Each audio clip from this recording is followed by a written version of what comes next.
This is a presentation on Falmouth's progress towards sustainability, which has been prepared by the Natural Resources Committee of the League of Women Voters of Falmouth. It's a bit of an omnibus presentation covering a lot of different topics, but we hope it gives you a snapshot of our current status, the town's current status on sustainable issues. We'll begin with the Green Communities designation. This is a program created by the Commonwealth of Massachusetts, setting up criteria for towns to meet to become green communities, after which they are eligible for a wide range of grant monies to improve energy efficiency. It was started by the Department of Energy Resources. The first designation was made in 2010, and currently there are 271 towns who have accessed over $49 million in grant program money for this energy improvement topic. There are 5 criteria which the town must meet. The first is to create a zoning designation for as-of-right siting of renewable or alternative energy generating facilities, research facilities, or manufacturing facilities. The second is to create an expedited permitting process for such facilities. The third is to establish an energy use baseline inventory for town facilities and to create an energy reduction plan which will demonstrate a reduction of 20% of energy use after 5 years. The fourth requires all departments to purchase fuel-efficient vehicles, and the fifth requires the adoption of the Stretch Energy Code for new construction. Falmouth met criterion 1 originally with the creation of light industrial C, which allowed for ground-mounted solar arrays as a by right use, and then that was expanded with the ground-mounted overlay district in 2018. It's not clear that the expedited permitting process is in place, but the as-of-right designation does create a fast process in the overlay district and in that light industrial zoning district.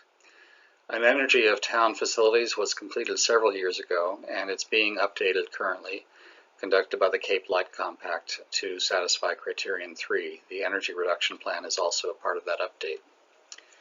Several town departments have been purchasing energy efficient vehicles. The police department has a number of these hybrid police cars. To comply with criterion 4, the Conservation Commission and the building department each has an electric vehicle with a charging station at Town Hall. It's not clear whether the Department of Public Works will be able to obtain energy efficient vehicles given their reliance on heavy construction equipment. But one charging station is available for the public for electric vehicles at the town marina, and then there is one also at Town Hall for town-owned vehicles. The last criterion, number 5, was met when the town meeting adopted the Stretch Energy Code in 2019. Falmouth Town Planner Thomas Bott and the Cape Light Compact are working towards finalizing the application for Green Community designation. The energy audit and energy reduction plan is expected to be complete in 2020. Due to COVID-19, the application process is rolling. There's no particular deadline as there was in previous years. Once we get Green Community status, we're eligible to apply for energy grants from that program, and some examples of these: Mashpee has received nearly $640,000 in grants since 2010 for utility upgrades and replacements in Town Hall, the police station, all the public schools, and the fire station. Brewster and Dennis, also on the Cape, are green communities, and they've received quite a bit of grant money for upgrades to their facilities. Ground-mounted solar arrays are an important part of sustainable energy production in Falmouth, and as I mentioned, the zoning code was modified by town meeting in 2012 to create light industrial C, which allows ground-mounted solar arrays by right. Only the capped landfill and a few other small land parcels were included in that district type in 2012, and it's the only district in which ground-mounted solar arrays are by right use. In 2018 town meeting, at the instigation of the planning board, approved the creation of a ground-mounted solar array overlay district. This is a much larger land area. It's centered around the capped landfill at Thomas Landers and Blacksmith Shop Roads, in which these arrays are by right use regardless of the underlying zoning district. There had been several attempts to rezone sites to light industrial C, which had failed, and the overlay district is a way of doing this without changing the underlying zoning.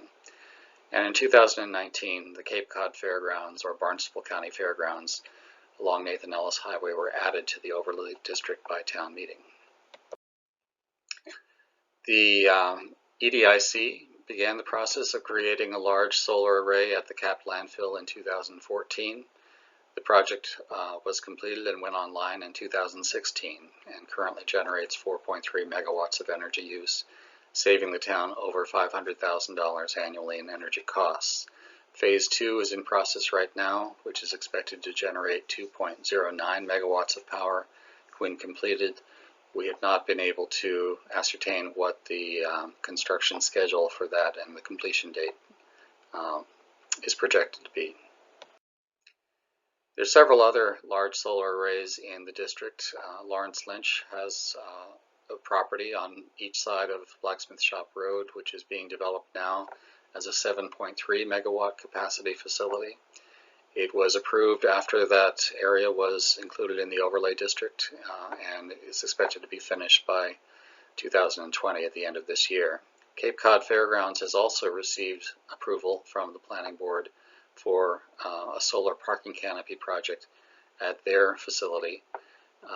You can see the link here at the bottom for that project, but one of the slides from that link is shown here with the fairgrounds property, and the blue figures are the solar parking canopies, which are to be located in open fields currently used for parking. So adding these solar canopies does not change the present day use of those areas, but it does increase power production quite a bit. The amount of power and the schedule for completion has not yet been made public, but the permit is in place for these. Another aspect of these are the net metering caps. These are state laws which restrict how much solar and wind energy may be accepted by utility companies based on the percentage of maximum demand. For our local company, Eversource, this is 7% from private sources and 8% from public sources. Small residential and business systems are exempt from these caps. We find that Eversource has abundant capacity to accept new sustainable systems overall, but those may be limited by site-specific grid capacity. So areas located close to high transmission lines may have more ability to accept large new systems than areas that are at a remote distance from these transmission lines. Utilities operating in other parts of the state met the caps in 2015, and they have established wait lists for large new solar installations. This would require that the metering caps be increased by the state legislature. There have been a number of attempts to do so, but they have not been successful as of yet. There are new solar opportunities in town. Falmouth Town Hall, shown in this slide, and Gus Candy Center appear to be the only town buildings with significant rooftop solar arrays. Several school buildings have some modest arrays, but the Energy Committee inventoried town-owned buildings in the past 5 years and identified opportunities for solar installations, both mounted on buildings and as solar parking canopies. One of the principal opportunities here is at Falmouth High School, which has very large parking lots which might accommodate solar parking canopies without much impact to their present use. It's particularly important in that the high school is a designated emergency shelter, which has insufficient emergency generator capacity to work as a shelter. The other opportunity here is for large solar battery storage installations, particularly at installations with limited generator capacity. We have to discuss Wind 1 and Wind 2 as they're intimately involved in this. As everyone looking at this knows, they are not allowed to be operated because of the health impacts to the neighborhoods. but they are still connected to the energy grid and still have net metering capacity. So they're occupying part of our capacity to have alternative energy systems.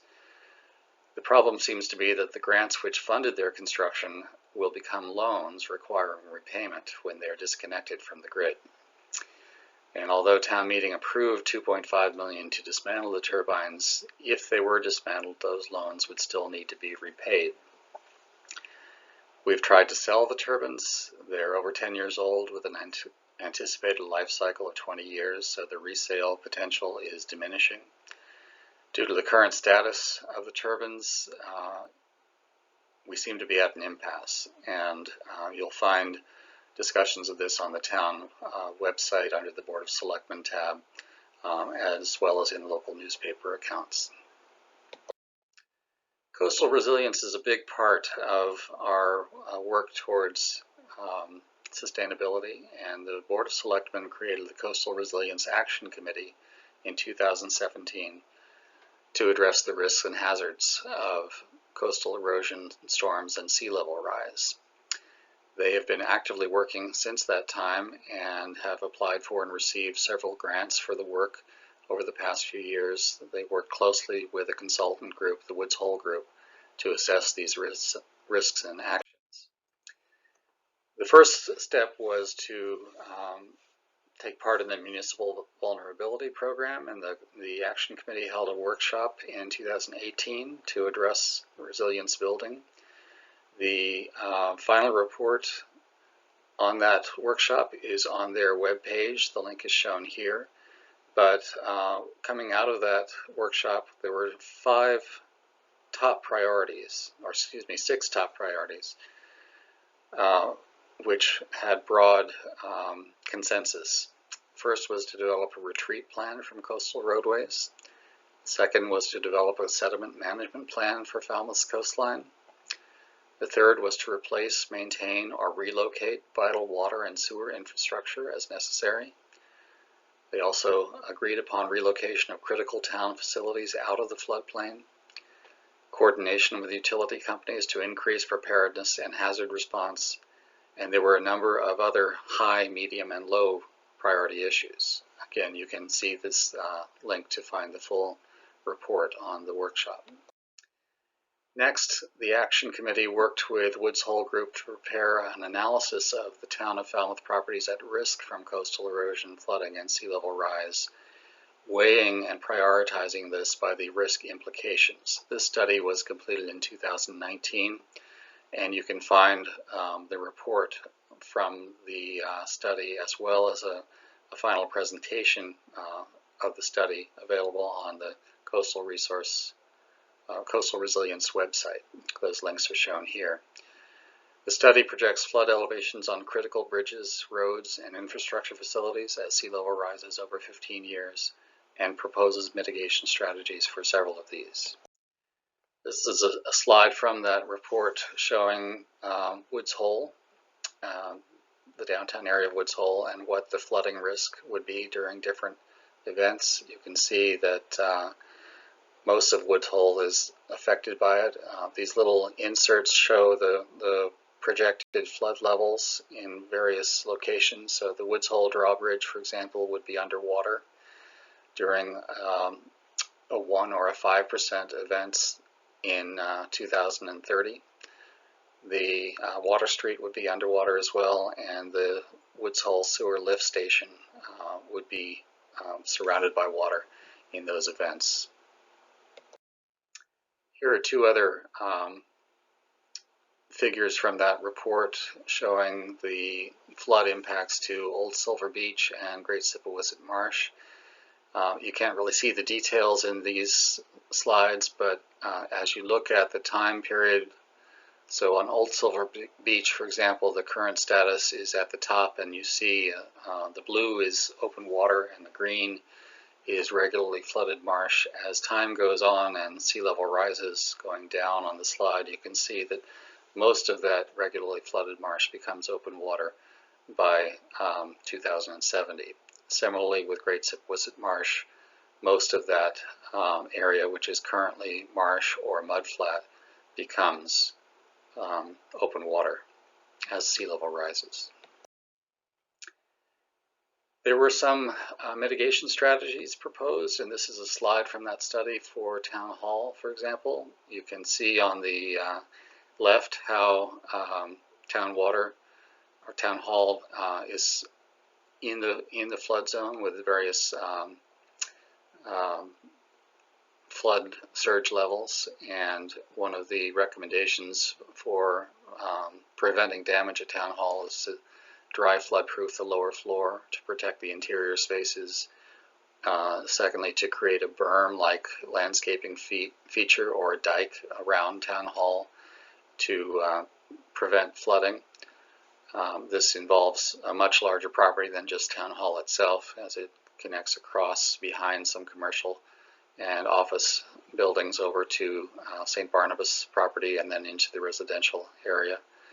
And then finally, the town might consider relocating Town Hall to an upland location in order to preserve all of the vital documentation and records that Town Hall contains. Coastal Resilience Committee and Woods Hole Group then presented a more detailed analysis of surf drive. And this area, I think, was chosen because it has a number of town facilities on it, the beach house, the town hall, as well as an important or significant residential area and important infrastructure facilities. The Woods Hole sewer main, for example, goes through this area, as well as communication and electric cables from Cape Cod to Martha's Vineyard. So it's a good location to study, but it's certainly not the only critically affected location in Falmouth. It's already subject to erosion and flooding damage from coastal storms and king tides. You can see the final report in the link here, and it would be very important for everyone who views this presentation to also look at that. There is the full report, an executive summary, and several presentations on the methods and findings in that link.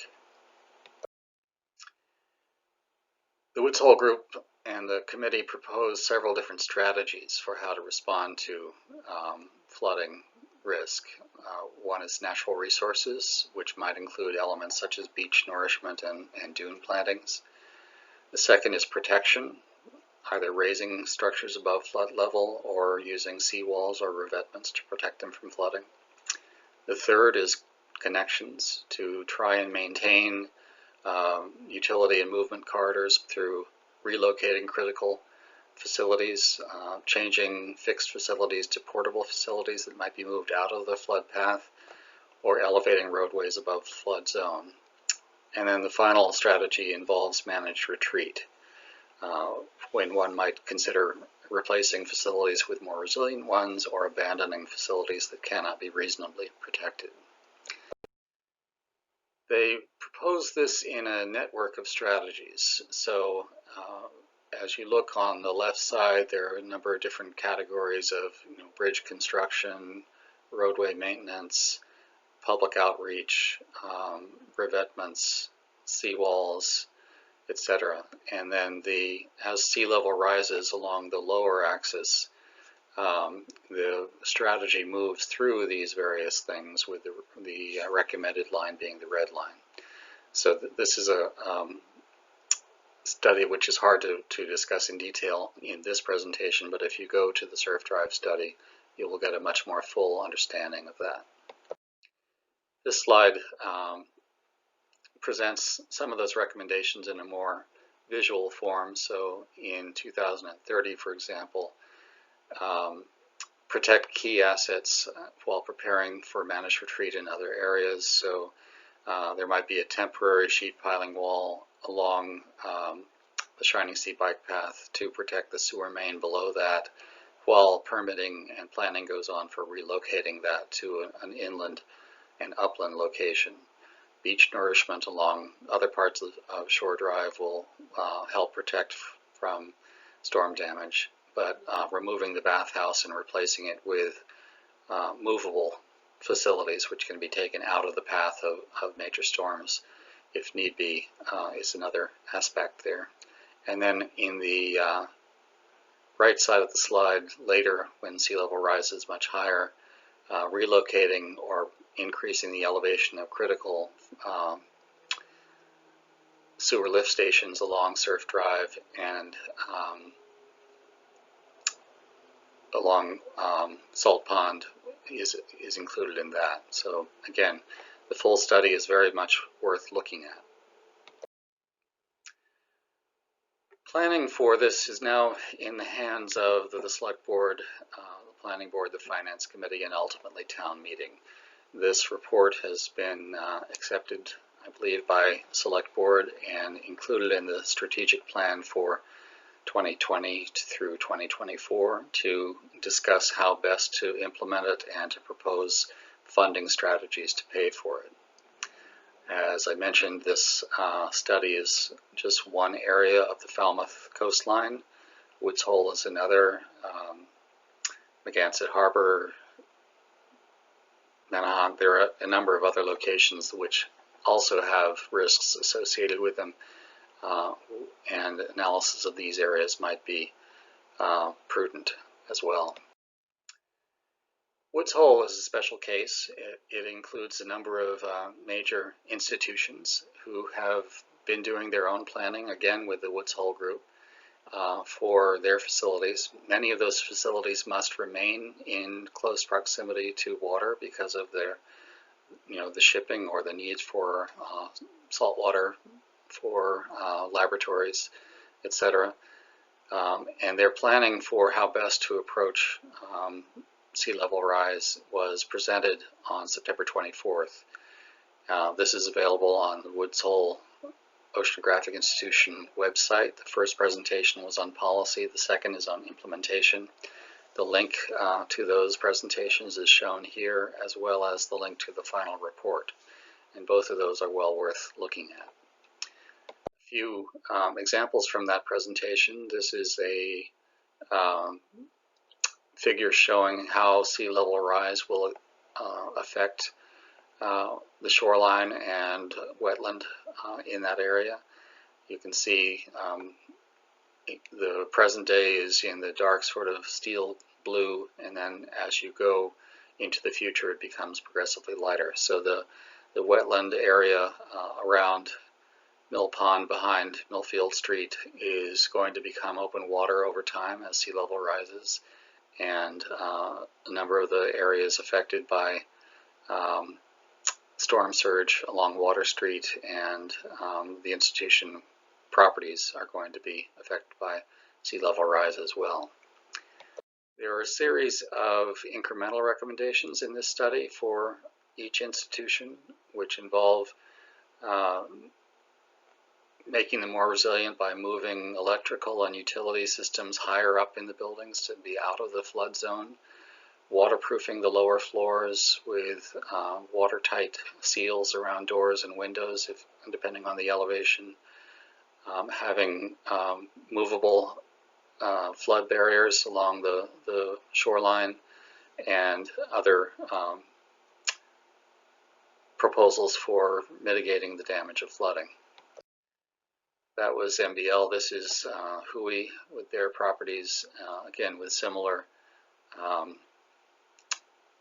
recommendations on how to best protect those facilities from storm and sea level rise damage. The water building shown at the bottom and the dock will ultimately need to be replaced. They've reached the end of their reasonable lifespan, but the proposals for how to replace those are also included in the study and worth looking at. Part of the concept of this study is based on different concepts of protect, migrate, or transform. And migration involves moving what facilities that don't require proximity to water to higher ground, transforming the areas that can not be moved to be more resilient. And the slide on the right, the orange figure is called living with water, and that might include adapting residential structures, for example, to be more tolerant of periodic flooding by replacing septic fields with tight tanks and other means of making the development more resilient to flooding damage, which is going to become a more frequent event. Steamship Authority has also done their own planning studies. They're in the process of rebuilding their docks and terminal building to be more resilient. This is based on a projected 50-year lifespan of the facilities.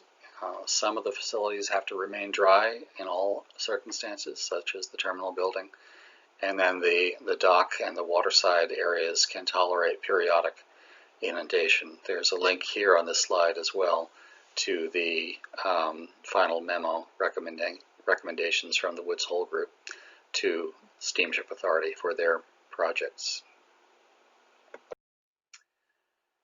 In conclusion, both Falmouth and its institutions are very much aware of the risks posed by climate change and are planning how best to mitigate these changes.